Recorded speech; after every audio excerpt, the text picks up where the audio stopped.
Morning everyone. आज हम लोग चलेंगे लॉस एंड प्रॉफिट का एक शॉर्ट ट्रिक के माध्यम से समझते हैं। और चैनल को सब्सक्राइब नहीं किए तो जल्दी से सब्सक्राइब कर लेंगे। सवाल ये कहता है कि एक फर्नीचर विक्रेता ने 720 रुपया की दर से 2 कुर्सियां बेची। एक कुर्सी पर बेचने से उसे 20% का लाभ हुआ और दूसरी कुर्सी पर बेचने से 20% की हानि होती है। तो कहता है दोनों ट्रांजेक्शन हो जाने के बाद उसे टोटल कितने प्रतिशत का लाभ अथवा हानि होगी।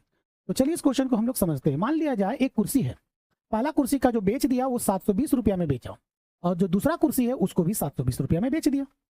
पहला को जब बेचा, ये पहला कुर्सी को जब वो बेचा, ठीक है, पहला कुर्सी को बेचा तो बेचने से क्या हो गया, वो लाभ हुआ, यानी जो लाभ हुआ जो 20% का। और दूसरा कुर्सी को बेचने से मेरे को हानि हो गया कितना, 20% का। अब इसको हम पहले हम बेसिक समझते हैं, उसके बाद शॉर्ट ट्रिक के माध्यम से आपको समझाएंगे। पहला जो 720 रुपये में बेचा, बेचने से फायदा हुआ, इसका मतलब जो सीपी जो होगा तो 720 से तो कम होगा, ठीक है। दूसरा जो है 720 रुपये में दूसरा कुर्सी को बेचा और बेचने से लॉस हुआ, यानी इसका जो सीपी कॉस्ट प्राइस होगा वो क्या क्रय मूल्य जो होगा वो 720 से ज्यादा होगा।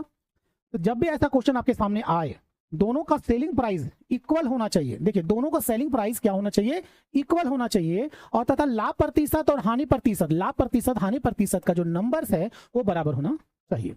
यदि ऐसा है तो इस कंडीशन में कभी भी लाभ नहीं होगा, इस कंडीशन में हमेशा हानि होगा। अगर ये बात सोच रहे हैं कि ना लाभ और ना हानि होगा तो गलत सोच रहे हैं, ये आंसर किसी भी हालत में नहीं होगा, ठीक है। इसमें हमेशा लॉस ही होगा।